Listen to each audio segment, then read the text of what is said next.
Happy New Year, everyone. Hey, I'm Matt Fyrohr. I'm the game director on the Elder Scrolls Online at ZeniMax Online Studios. It's another year, another time for another big announcement on Elder Scrolls Online. But first, 2019 was a great year for us. We were MMOG of the Year again. We went to Elsewhere. It was the first time we told a year-long story over the entire 4 updates of the year. It was really successful. We had lots of fun.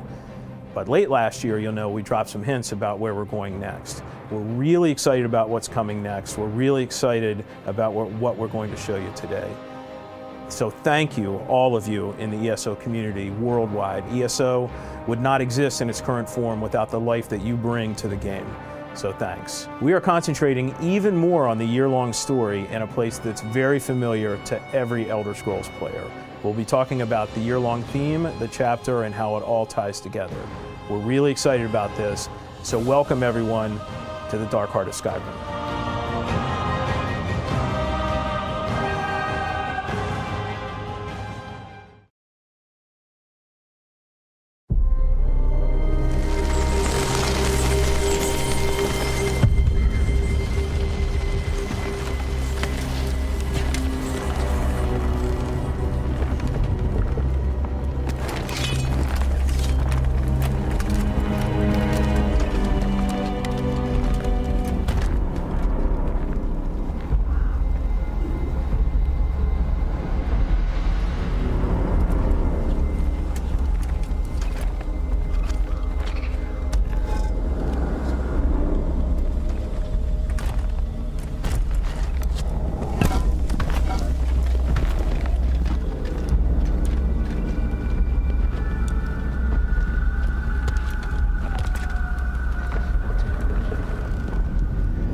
Ladies and gentlemen, please welcome to the stage Pete Hines and Rich Lambert.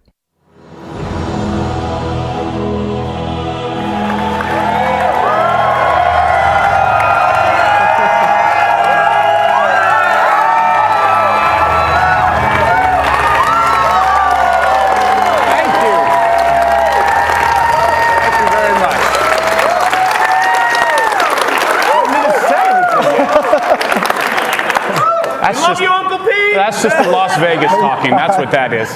Wow. Yes, I am Uncle Pete, also known as Pete Hines from Bethesda, and with me in pants, so you know it's a big day, creative director at ZeniMax Online Studios, Rich Lambert. Rich, how are you? Good.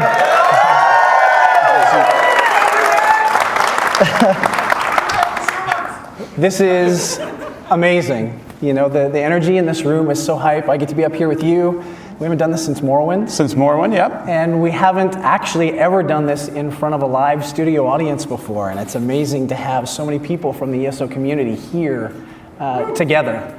And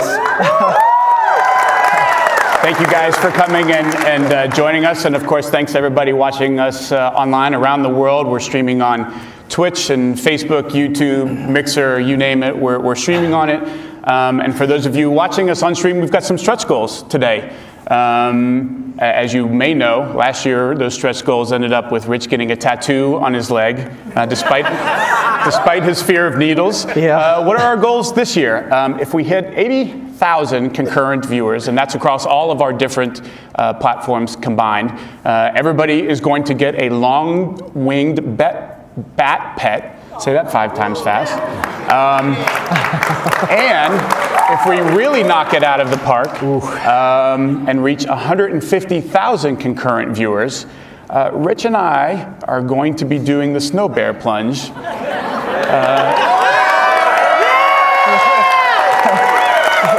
And Pete, I got a tattoo because of the community. My hair's still purple because of the community. We're probably going to go for a swim. Look, I've been practicing a couple of fingers at a time in a glass of cold water. Like I've already started training for this. It's happening. Rich, we just took a look at the trailer. From the trailer and the name, wild guess, we're headed to Skyrim. We are. We're going to Skyrim. It is a little different than the Skyrim that you knew and kind of grew up with in TES 5, but it's going to feel familiar. Yeah. Year-long adventure, kind of gothic, and a little dark. You got to see in the trailer there. It's dark. It's gothic. It is this very interesting adventure that takes you all throughout familiar places and unfamiliar places. So it's going to feel familiar to Skyrim fans. I assume we have some of those here. We've only released it like 47 times on 57 platforms at this point. If you haven't played it yet, I don't know what to tell you. We put it out as many times as possible. But at the same time, it's going to feel very different in tone and feel, not only to Skyrim, but even to the ESO we know, Skyrim as we know it in ESO, because there is some of Skyrim in ESO. There is. At launch, we had the eastern portion of Skyrim, so the Rift, East March, Bleak Rock Island. And so we decided to focus more on the western side and, exploring what that was and some of the iconic places there. And Dark Heart of Skyrim, meaning? Well, we're going to actually take you to the Dark Heart of Skyrim. Interesting. And this is, once again, this is going to be a whole year story. So this is not just sort of, hey, come check out this DLC when we release it here, and that's kind of the beginning and end of it. This is all year long. Yeah, like last year with Season of the Dragon, we're telling this year-long connected story that all 4 updates are very heavily tied together to tell this narrative. That was something that we got a lot of feedback on last year with Elsewhere. They liked it. They wanted the story to be even more integrated, and so we did that. Each of the DLCs that we do are all very tied directly to the storyline. And we do still have that big Elsewhere-like chapter this time around. We do. So we're kicking off the year with quarter 1 in the dungeon DLC called Harrowstorm. And the story of Dark Heart kicks off there. There's a prologue quest and whatnot. And then it really kicks into gear in quarter 2 with the Greymoor chapter.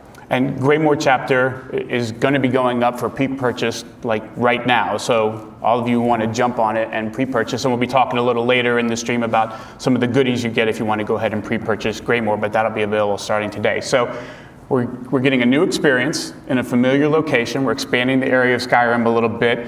But like, what's new in what I'm going to be able to go and do, where I'm going to be able to explore? You mentioned, okay, well, you've been in the eastern part. We're going to head west. What does that mean? We're going west. It's the site of King Svargrim. He hasn't joined the Ebonheart Pact, so it's a very different story. It's a little bit more political.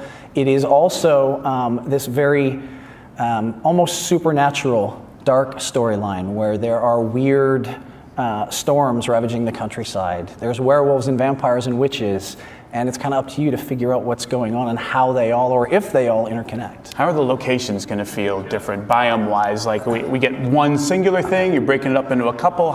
We're splitting it up like we do in all the other chapters. There's generally 3 biomes when we do that. The northern portion of the zone is what you would expect, ice and snow. That's incidentally where Solitude is, that big iconic city. Blue Palace, yep. I know you're very familiar with all that. Yep. You get to go have fun exploring that and seeing it in a different light, though. We're 1,000 years, or almost 1,000 years, before the events of Test 5. So it's going to be a little bit different. And then as you kind of progress through the zone, you move more towards the lowlands. So rolling hills, a little bit of that tundra Arctic, boggy feel. And I know, there's some interesting locations there that you're pretty familiar with. Certainly both when it was in development and then afterwards just for fun. I spent a ton of time in Skyrim, both for work as well as just for having a good time and unwinding from work. So yeah, very familiar with Solitude and some of the other places that we're going to be talking about. You mentioned we're going to be visiting these places. It's 1,000 years in the past, but you guys are not doing the same kind of one-to-one that you did for, say, the Morrowind chapter, where it was much more about, hey, you know this part of the world from this game, and we're going to kind of recreate it. You're taking a different approach here in Dark Heart. Talk a little bit about that. We want it to feel familiar, but we also want to go off and forge our own kind of thing. And so we're telling different stories. We're taking you to those familiar locations, Solitude and whatnot, but we're also going other places and really diving deep into the Dark Heart of Skyrim. So this is going to take place both above ground and below ground. You and I both know the first question fans love to ask when you talk about going to a new place is, okay, how big is it? Is it as big as this? As big as down to the square inch? They want to know size-wise. But especially this community. But this is a little different in terms of if you just look at it on the map, it's actually not going to appear as big as some of the other ones. But that's a little misleading. You're right. So it's not one whole contiguous space. There is the overland space, which is Western Skyrim, and then there is this huge underground cavern down below Skyrim called Blackreach. And we're going to spend a lot... You're going to get to spend a lot of time down there. By the way, this is not hey, it's really big and it's this one thing over here. We're talking 30%, 40%? Roughly 40% of the playable landmass for the chapter is down in Blackreach. You're going to go to never-before-discovered locations in Blackreach. So, vampires, werewolves, they don't like being out. So they've got a whole underground... They do. You're going to get to find out more about what that is and who's down there and why they're down there. But it's not just underground. We're going to some places that we are familiar with above ground. We mentioned Solitude. Morthal? Morthal is there, and it's that same kind of feel, that creepy, foggy, boggy kind of area. There's a twist in it in our timeline. Won't spoil it, but it's going to feel similar but different. Interestingly, the thing I remember about Morthal in Skyrim is that's the first place I came across vampires while playing the game, because you go and there's the house burned down and the poor little girl, and you got to figure out what happened to the house, and there's a vampire lord who's trying to take over Morthal. So cool that that's in there, and that's going to be part of some story that you don't want to tell us. I don't want to spoil it too much. Is it safe to say it's vampire ish? Yes. And Blackreach. Now, Blackreach is an amazing area in the Elder Scrolls V Skyrim. It's also really friggin' hard to get to. I don't know if any of you have ever tried to get to Blackreach. You have to swim all the way to basically where you think the game is gonna, cut off the map through ice flows, and there's some random hermit in a cave who's like, oh, I have the magic fluzit that lets you get into Blackreach. Seriously. When we were talking about doing this, and then I'm like, okay, well, what are some of the locations in Blackreach? Did you ever go there? And I was like, no.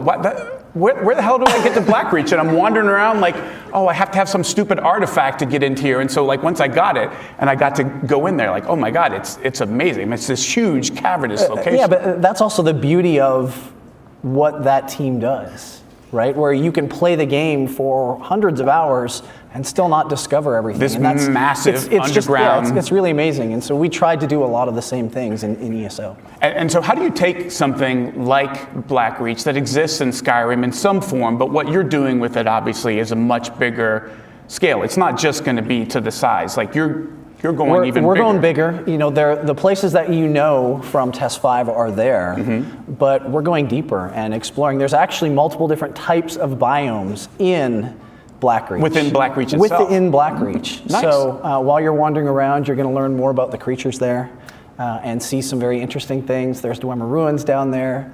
There's vampires down there, like you said, as well. So lots of cool stuff. Dragon Bridge? Dragon Bridge is in there, so you get to Nice. see that and explore that. And there's some sort of on the dungeon side, underground, places I remember like Shadowgreen, which is a really interesting, unique cavern in Skyrim, very different thematically. Labyrinthian, any chance we see? We have both those. So Shadowgreen is a delve, where you get to go and explore that. It's a little bit different. We're 1,000 years in the past, so some of the trees probably aren't as big as they would be.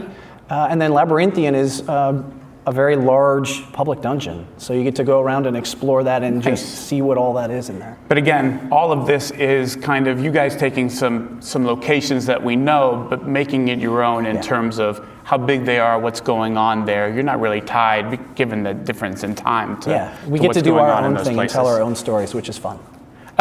There's a lot of new ground to cover in Tamriel when you've got that, but there's more than geography. Talk to us about the story. Like, what is the story that you're telling across the year of Dark Heart of Skyrim? What is it about? What are players going to experience? It is a very dark story. It is, I guess, the closest thing you could relate it to is Rivenspire. For those that play that, that feel, that really dark feel. It centers around vampires and werewolves and witches and people disappearing, and it's very different than what Elsewhere was. Elsewhere was dragons, which were really cool, big, bulky creatures, but it was in the land of the Khajiit, and the Khajiit are these little bit off the wall, very happy-go-lucky people, and that's not what the Nords are at all. And you said this is similar to how we've done in the past, like what we did with Season of the Dragon. So functionally, Rich, is it breaking up into the same number of DLCs, the same types of DLCs? What can players expect? So it's the kind of typical 4 major updates over the course of the year. There's 2 dungeon DLCs, there's the chapter, and then there's also the story DLC that culminates the entire year. Okay, and 2 of those you mentioned, so Harrowstorm and Greymoor. And Greymoor, and then 2 more coming. We have 2 more coming that we will talk about at a later date, maybe E3. Yeah, all right. Now, one of the things you guys do a lot when you do these chapters, when you do these DLCs, is you'll bring NPCs back that are player favorites, either from previous storylines in Elder Scrolls Online, and you and I both laughed when we were over there waiting to come up because we got a big reaction with Lyris. Yeah, is our. She is back. Awesome. Lyris Titanborn is back for sure. She is. She is your guide and mentor throughout the entire year. Jennifer Hale. Jennifer Hale is back as the voice of Lyris as well. So that's really exciting. And then, one of the things that the team really enjoys is trying to bring back characters that people really resonate with. So who else could we expect besides Lyris?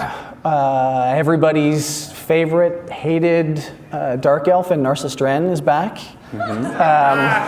We are going to Skyrim, so of course Rigert the Brash is going to be back. Of course. You're going to get to see, and learn more about who he is and what he's all about. And then we are also going to have some members of the Raven Watch return. Excellent. So we've got some places that we know from previous Elder Scrolls games, some characters that we're familiar with, and this really interesting story. It's a lot of mystery going on, but one thing we know for sure is that there's no mystery about how excited your team is in doing this and the things that they're doing in Dark Heart of Skyrim. We spoke to some of the devs and asked them to share their thoughts on making Dark Heart of Skyrim and put together a little video. Let's take a look. My favorite part of playing through Skyrim has always been that layered storytelling, that turn a corner and something new is going to happen and some new adventure is going to kick off, right? And that influences us in the way that we build the Elder Scrolls Online, and it's certainly influenced us in the way that we've been building Dark Heart of Skyrim. As a storyteller, it's always exciting to take existing locations, existing lore, expanding upon that and then merging it with new places that we're creating. We've seen Eastmarch before. We've seen the Rift. Now we're going to see what's going on the western half of the continent. It's ruled by a guy named King Svargrim, who is not at all happy about the fact that he's got Yoren making friends with Dark Elves and Argonians. King Svargrim didn't join the Ebonheart Pact. He's operating on his own, and he's not kind of happy with the rest of Skyrim. The Reachmen are a threat, but there's more threatening the people of Western Skyrim now. It's a much more darker, more gothic story. Every Nord knows the legend of Blackreach. They grow up hearing stories around the campfire. Nobody believes it's true. It's one of the best moments from Skyrim. You descend down into the ground and you emerge into this absolutely insane dwarven city that you had no idea was under your feet the whole time. And we are taking that idea and we're kind of expanding upon it. Like, it's not only under that one part of Skyrim, maybe this cave extends throughout the entirety of Skyrim, and it's always underneath your feet wherever you go. We know the Dwemer have been down here. What else has been down here? What other adventures are down here? So deep underground, out of the sunlight, of course you're going to encounter vampires. Vampires in Elder Scrolls, they aren't all evil, which is kind of scary too. Where did this strain of vampirism come from? What makes these vampires scarier than other vampires we've encountered before? We really wanted this part of Skyrim to really be familiar to people. If you're in Morthal, you know that if you go south, you're going to get to Labyrinthian. We want people to step into Solitude. We want people to remember those streets. I was going to flip a table if we didn't get to go to the Winking Skeever. Now, we didn't get to call it the Winking Skeever, but we still get to go there, and that was far enough for me. It feels like going home to a certain extent. Coming home and finding there's a new room waiting for you in the back of the house that's full of mystery, surprises, and a lot of danger.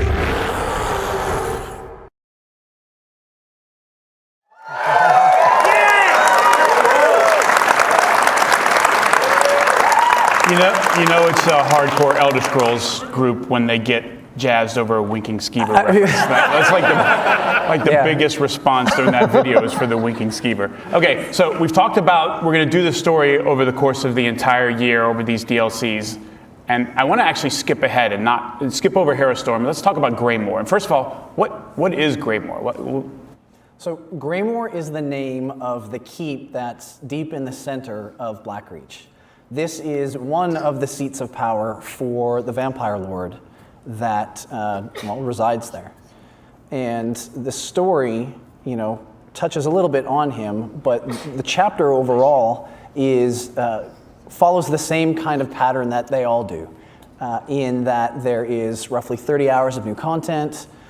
There's main story, there's side content in there. You get to learn a lot more about the people that are living in the area, and then there's also all the other trappings that usually come along with that in 2 public dungeons. There's a number of delves. There's a new Dark Anchor-like form of gameplay in the zone called Harrowstorms. Mm-hmm. And then, of course, there's a new 12-player trial called Kind's Aegis.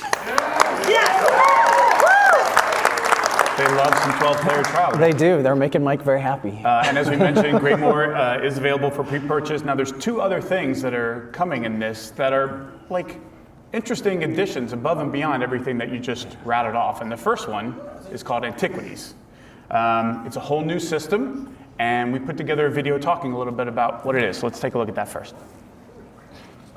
Antiquities are really super exciting, particularly for a lore buff like me. It's not combat, it's not questing, it's the first time we've added anything like this since housing. So it's a whole new verb to add to your adventuring repertoire.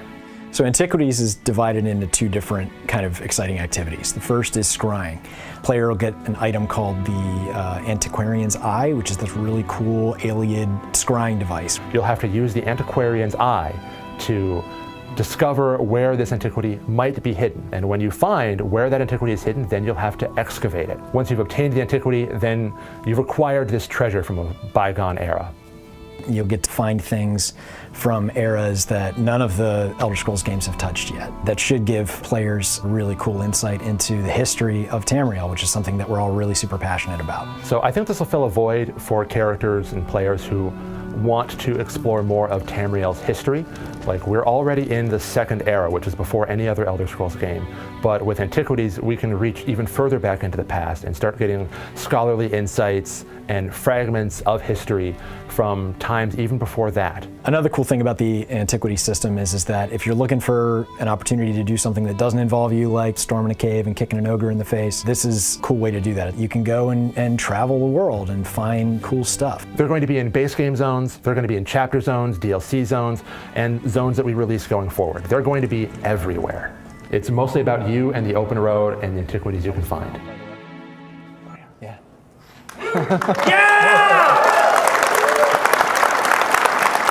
Okay, so Antiquities are a big deal, and as we said at the end of that video, not just specific to this part that we're adding to, it's going to incorporate the entire game. It's game-wide.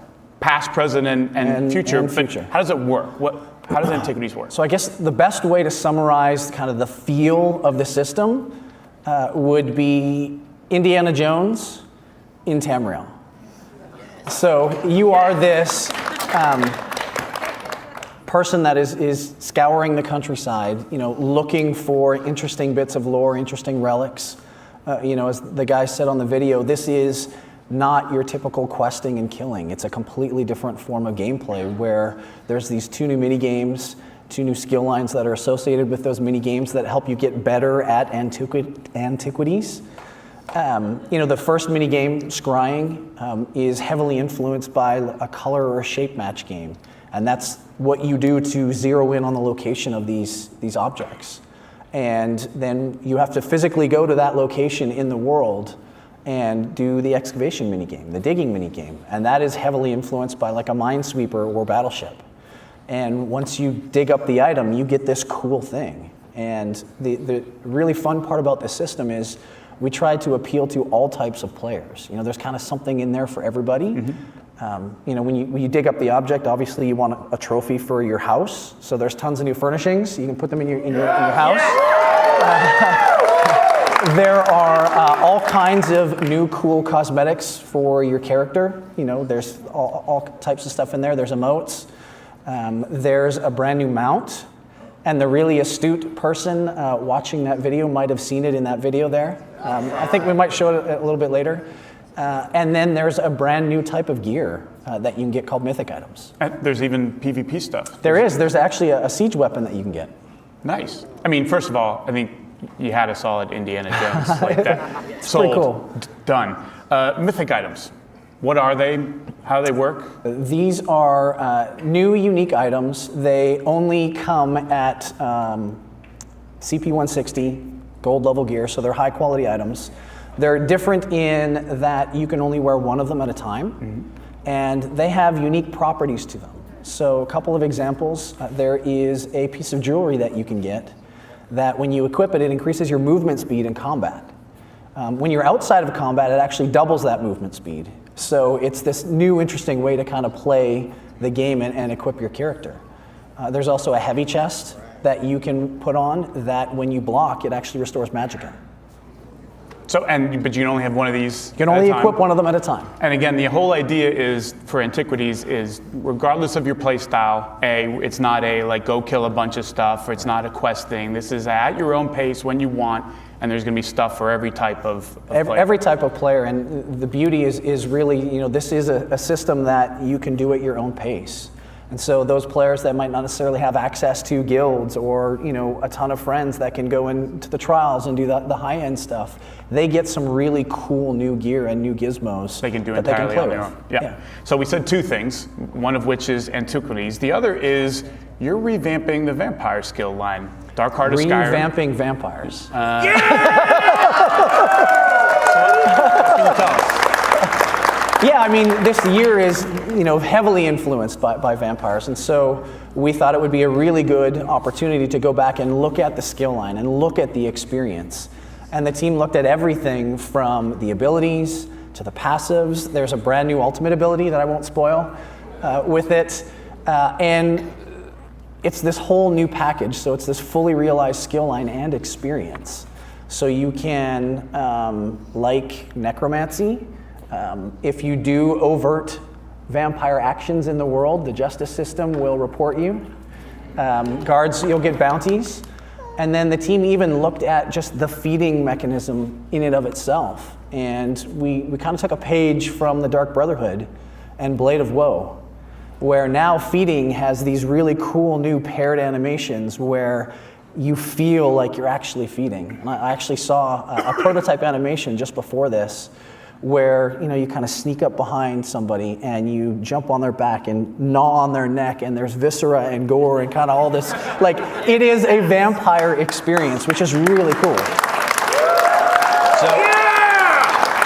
I am curious, when you're working with something like a vampire skill line, is sucking like a stated goal that you want to get to, or is it a thing that you avoid? Come on, it's a vampire thing. I'll get one vampire joke during the vampire stream? All right, that's my last one. I won't do it again. Yes. All right, so now, you know me. I have a pet peeve about this, which is I can't stand when a game company or publisher says, there's never been a better time to play game X. Everybody always says that. But there's a lot of people who maybe either haven't played Elder Scrolls Online for a while or have never played it. And so the question is, without saying that, how do you explain to somebody, all right, I'm thinking about getting into this game, but you've got Dark Heart of Skyrim and Greymoor, we've got Morrowind, we've got all of this content. Like, how do I know where I'm supposed to jump into this and start?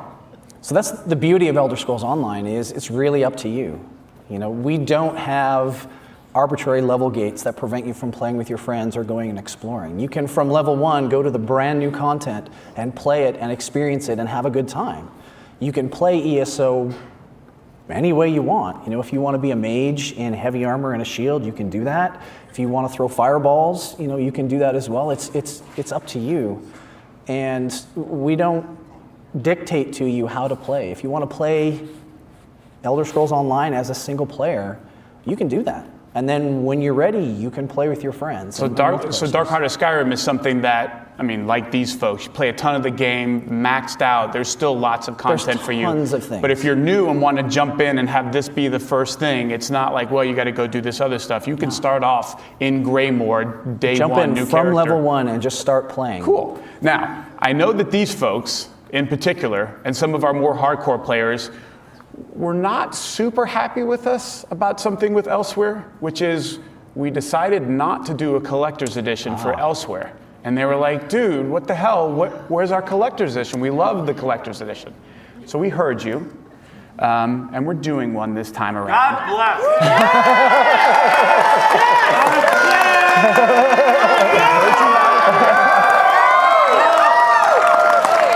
So we are doing a physical collector's edition. It comes with a really sweet statue, some collector's coins, a map. Every Elder Scrolls game has to ship with a map. I think that's a law. A ton of digital goodies, a whole bunch of stuff, including an emote pack that, because we haven't driven Arrow to the Knee completely into the ground yet, we had to have an Arrow to the Knee emote. And it comes with a free month of Elder Scrolls Online Plus, which you can either use for yourself, or if you've got a friend, if you're already an ESO Plus subscriber, you can gift it to anybody that you want. So, yay. And as always, I mentioned before, pre-purchase available for Greymoor. There's all kinds of digital goodies available if you want to pre-purchase Greymoor. It includes an all-new mount, the Hullbreaker Warhorse, and if you pre-purchase Greymoor, you can start using the mount immediately. So you don't have to wait until Greymoor comes out. You'll get the mount right away and can start riding around. Go to the website for all the details and info on everything in the CE and in the pre-purchase goodies. So, okay. I said I wanted to start with Greymoor, but now we're going to go back to the first one that's coming out. So the first one is new DLC. It comes out this quarter. Harrowstorm. It's going to be on PTS next week. Next week it'll be on PTS. All right. So what can you tell us about Harrowstorm? So Harrowstorm is, a 2-dungeon DLC. It contains the prologue, which really kicks the story off for the entire year. And the dungeons themselves, one is called Icereach. It takes you to the Sea of Ghosts. And you learn more about these really weird storms. I touched on those a little bit in the Icereach Coven. And the other dungeon is called Unhallowed Grave. And that is an ancient burial site that was under protection for some reason, was heavily guarded, and has since kind of been forgotten about. And there's a group or somebody in there digging up whatever was entombed in there. And you said before that you're really trying to do more of the story earlier on and not just waiting for, okay, here's this big chapter in quarter 2. So Harrowstorm is going to include much more story in terms of what's going on. What you find out in the dungeon lays a very strong foundation for the entire year. Now, the Harrowstorm update is not just about that DLC. You're also doing a bunch of updates to the game itself as part of that release later this quarter. What is that going to include? So back in July, I think it was, we posted a performance roadmap update up on ElderScrollsOnline.com. And we've been updating it over the course, every month. We've been updating, here's the progress, here's where we're going with this. You saw a little bit of that at the end of the year with some of the memory improvements that we did. But this year, the very first really big one is the patching overhaul. Mm-hmm. And that's going to cause everybody, or require everybody, to re-download the entire game. But once you do, the game's going to be significantly smaller on disk, almost 30 gigabytes smaller, which is massive. And it's going to result in the game running faster, loading faster, frame rate's going to be a little bit better. And patches going forward are going to be smaller. Shorter downtimes, smaller patches. Yep. Improved stability, all of that stuff is coming, starting with, and this isn't the only one, but this is the start of... This is the start of the entire year. Like, that's the other big part of this year-long story, is the performance aspect of it. All right, so Harrowstorm coming out Q1. We put together a video to talk a little bit more about what you can expect. Take a look. This year-long adventure into the Dark Heart of Skyrim starts with Harrowstorm, which focuses on 2 dungeons, Icereach and Unhallowed Grave. Discovering the mysteries in these 2 dungeons are a gateway to the larger Dark Heart of Skyrim. Icereach is this island in the middle of the Sea of Ghosts, and there's this mysterious storm swirling about. So an expedition was sent there to figure out what's going on, and they haven't returned. Once the player arrives on the island in search of the missing expeditionary force, they come across Lyr's Titanborn, and they team up with her in order to discover what the witches are doing on the island and put a stop to this mysterious storm. As you travel across the island, you're going to come across multiple witches, each with their own type of magic. Some are going to use fire. Some are going to use electricity. And they also have other minions and creatures that they're going to bring to fights.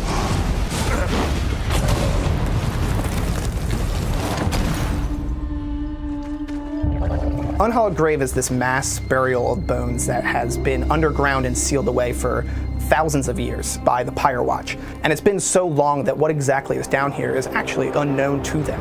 And they appointed people to watch over it. They had one job to do, and they couldn't do that right because somebody broke in. Not only is the player going to have to deal with the Nordic mercenaries, but the defenders that the ancient Pyre Watch left here to guard the tomb. And you are discovering what was left down here and what the Nordic mercenaries are looking for.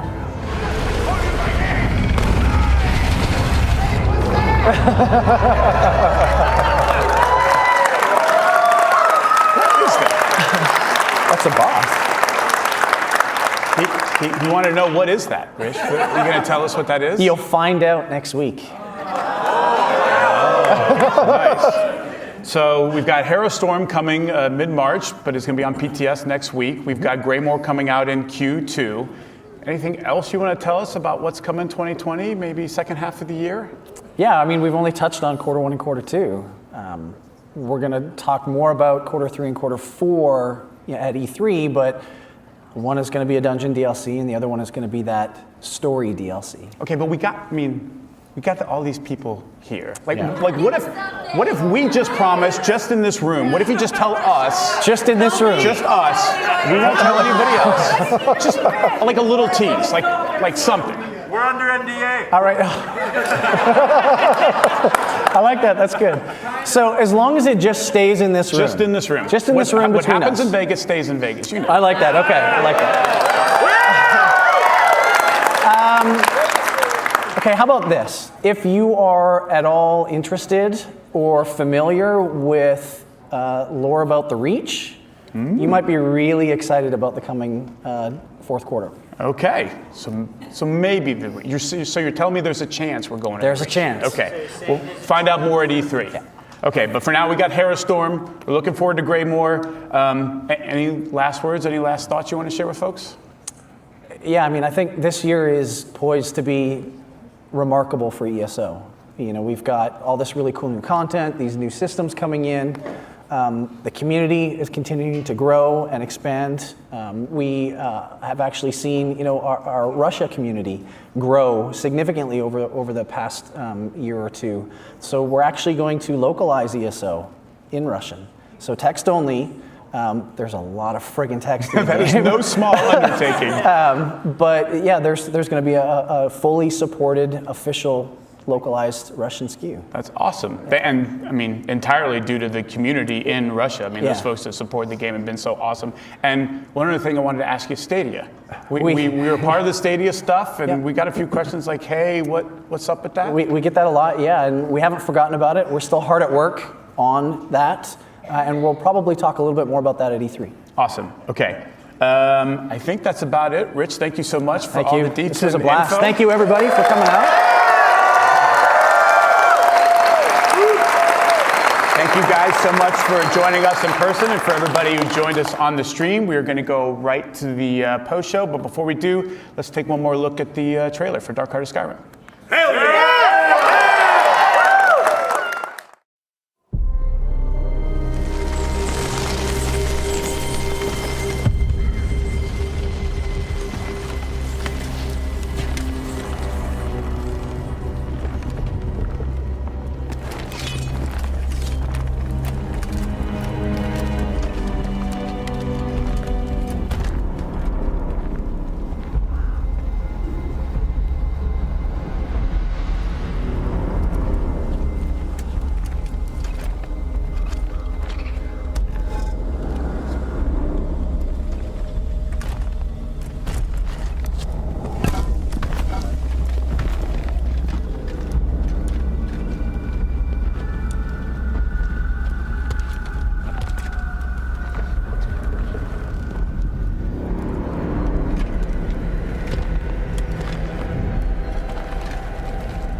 Welcome to the